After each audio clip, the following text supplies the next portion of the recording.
Welcome to Luca is a Billionaire, where the only thing I invest in is your answers.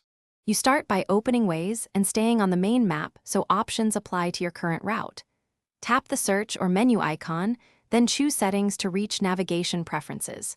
Make sure your phone's location and internet are on so Waze shows live routing. Once done, you're ready to change routing options. This is necessary because toll avoidance is a route preference, not a per-trip button.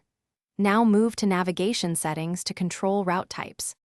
You now open navigation inside settings to edit route preferences. This is where Waze decides road types to avoid. Toggle off toll roads or enable the Avoid Toll Roads option so Waze excludes toll segments when calculating routes. Make sure you understand that this may increase travel time or distance, so preview alternatives to compare.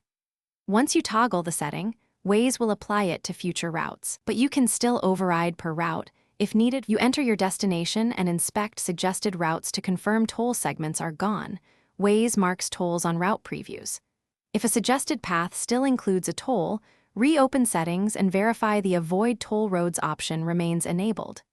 If the setting won't stick, restart the app and, if needed, clear the app cache or update Waze to ensure settings apply. One troubleshooting tip: log out and back in or reinstall if changes still don't take effect.